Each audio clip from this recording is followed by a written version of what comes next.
औज़ुबिल्लाहिमिनश्शैतानिर्रजीम बिस्मिल्लाहिर्रहमानिर्रहीम। Dear students, जैसा कि आप जानते हैं कि मैं कोई ना कोई इंग्लिश का टॉपिक लेके आता हूँ और उसमें कोशिश होती है कि आपको ग्रामेटिकली जो चीज़ें होती हैं वो अच्छे तरीके से समझाई जाएँ। तो अभी जो मेरे लेक्चर्स चल रहे हैं वो टेंसेस के ऊपर चल रहे हैं। तो इससे पहले हम जो टेंस मतलब डिस्कस कर चुके हैं, यानी प्रेजेंट को हम डिस्कस कर रहे हैं, लेकिन उसमें हमने लास्ट जो हमारा लेक्चर था वो था प्रेजेंट कंटिन्यूअस टेंस। तो आज जो हम बात करने जा रहे हैं, यानी आज जो हमारा टॉपिक है वो है प्रेजेंट परफेक्ट टेंस।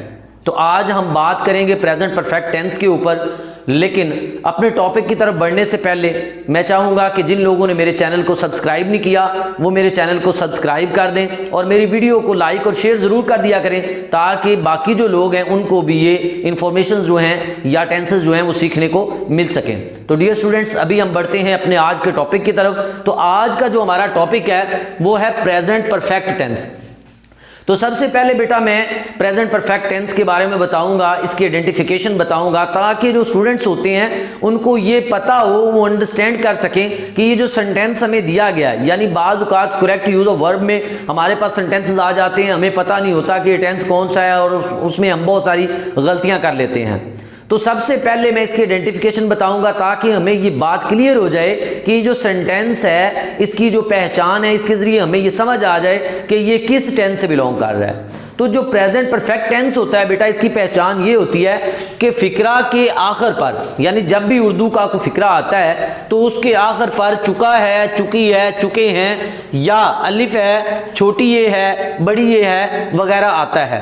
तो इसी तरह नेक्स्ट जब हम इसको देखते हैं, इसकी जो बनाने का तरीका होता है, इसका स्ट्रक्चर जो होता है, इसका फार्मूला जो होता है, उसको हम डिस्कस करेंगे, उसको हम देखते हैं। तो सबसे पहले सिंपल सेंटेंस बनाने के लिए जो फार्मूला है प्रेजेंट परफेक्ट टेंस के लिए, तो सबसे पहले सब्जेक्ट होता है बेटा, उसके बाद हेल्पिंग वर्ब हैज़ और हैव लगाया जाता है, इसके बाद वर्ब थर्ड हमेशा यूज होती है इसके अंदर, और उसके बाद जो है वो ऑब्जेक्ट हम लगाते हैं।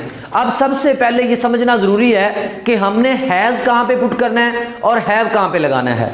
तो हैज़ जो होता है वो ही, शी, इट या कोई सिंगल नाउन आ जाए तो उसके साथ हेल्पिंग वर्ब हैज़ हमने लगाना होता है। बाकी जितने भी आपके पास यानी प्लूरल्स में हैं, वी है, दे है, यू है, या ज़्यादा नाम आ जाते हैं, सिंगल नाम ना हो बल्कि ज़्यादा नाम हो, तो उनके साथ आपने बेटा हेल्पिंग वर्ब जो होता है वो आपने हैव लगाना होता है। तो इसी तरह से पर्सनल प्रोनाउन यानी आई जो है उसके साथ भी बेटा आपने हैव लगाना होता है। तो अब हम एग्जाम्पल देखते हैं सिंपल सेंटेंस की। तो यहां पे सबसे पहले हमारे पास है she has done her school work. तो यहां पे हमने देखा कि शी हैज, हमने शी के साथ हैज को पुट किया अकॉर्डिंग टू फार्मूला, जैसा कि मैंने आपको बताया कि अगर तो ही, शी, इट या सिंगल नाउन होता है तो आपने उसके साथ हैज लगाना होता है। तो हमने बेटा यहां पे हेल्पिंग वर्ब जो है हैज को पुट किया, तो हमने कहा she has done her school work. तो यहां पे ये आप देख सकते हैं कि इसकी जो आइडेंटिफिकेशन थी, जो मैंने आपको बताया था कि वो अपना स्कूल का काम कर चुकी है, यानी एक लड़की है उसने अपना स्कूल का काम कर लिया है। तो यहां पे जब आइडेंटिफिकेशन की गई हमें इस बात की समझ आई कि फिक्रा के आखिर पर अलिफ है आया है, या इसी तरह से हम कह सकते हैं कि चुका है आया है या चुकी है आया है। तो जब भी ऐसे आपको अल्फाज फिक्रा के आखिर में मिले जिसमें चुका है, चुकी है, चुके हैं, या अलिफ है, छोटी ये है, बड़ी है आ जाए, तो ये अंडरस्टूड सी बात है कि ऐसे तमाम जो सेंटेंसेस होते हैं वो प्रेजेंट परफेक्ट टेंस से बिलोंग कर रहे होते हैं। इसी तरह हम नेक्स्ट जो हमारे पास नेगेटिव सेंटेंस है, नेगेटिव सेंटेंस को हम मनफी फिक्रा कहते हैं या इनकारिया जुमला भी कहते हैं।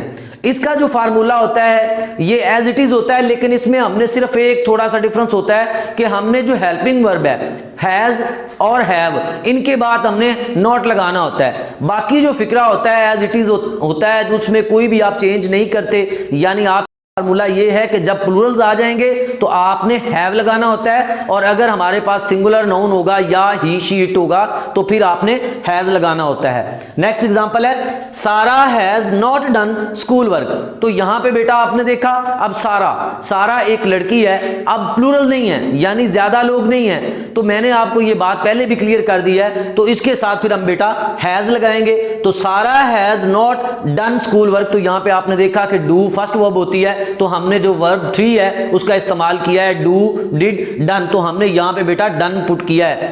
इसी तरह थर्ड जो टाइप होती है वो इंट्रोगेटिव सेंटेंसेस होते हैं। इंट्रोगेटिव सेंटेंसेस को हम सवालिया फिक्रात भी कहते हैं और इस्तफामिया जुमले भी कहते हैं। तो इनमें कोई ना कोई सवाल किया जाता है। तो अब यहाँ पे जो चेंज है वो यही है कि जस्ट आपने हैज़ या हैव को, जो आपके पास हेल्पिंग वर्ब के तौर पे यूज हो रहे हैं, उनको आपने फिक्रा के शुरू में लगाना होता है और फिक्रा के आखिर पर आपने बेटा क्वेश्चन मार्क जो है वो पुट करना होता है। ये बिल्कुल सिंपल सा तरीका है। इसी तरह अगर हम इसको एग्जाम्पल में देखते हैं तो आप देख सकते हैं has Aslam made the shoes, यानी यहां पे हमने देखा कि असलम जूते बना चुका है। तो हमने यहां पे देखा कि क्या हमने क्या की बात की है, क्या असलम जूते बना चुका है, तो हमने हेल्पिंग वर्ब जो है उसको शुरू में पुट किया है। तो हम स्टार्ट जो है वो आप हेल्पिंग वर्ब से लेंगे, आप हैज को शुरू में लगा देंगे। अब हैज हमने क्यों लगाया है, चूंकि असलम एक नाम है, एक पर्सन है, इसलिए बेटा जैसा कि फार्मूला में हमने डिस्कस किया कि अगर कोई ही शी इट या एक सिंगल नाम आ जाता है तो आपने हैज लगाना होता है। तो इंट्रोगेटिव बनाते वक्त जैसा हमने डिस्कस किया,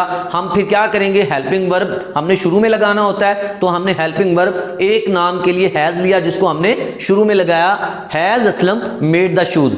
इसी तरह एक नेक्स्ट एग्जांपल जो है हमारे पास प्लूरल्स की है, यानी हैव की है।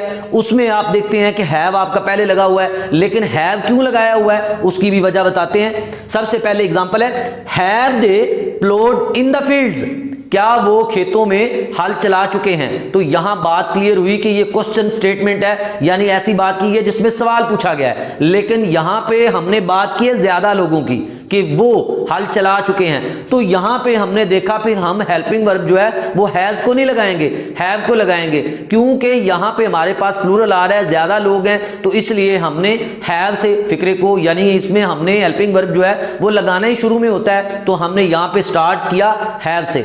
तो उम्मीद करता हूं कि आज की जो मेरी वीडियो है, जो हमने प्रेजेंट परफेक्ट टेंस की बात की है, वो आप लोगों को समझ आ गई होगी। ऐसी मेरी बहुत सारी वीडियोस को देखने के लिए मेरे चैनल को लाइक करें, सब्सक्राइब करें, ताकि आने वाली जितनी भी वीडियोस हैं वो आपको मिलती रहें।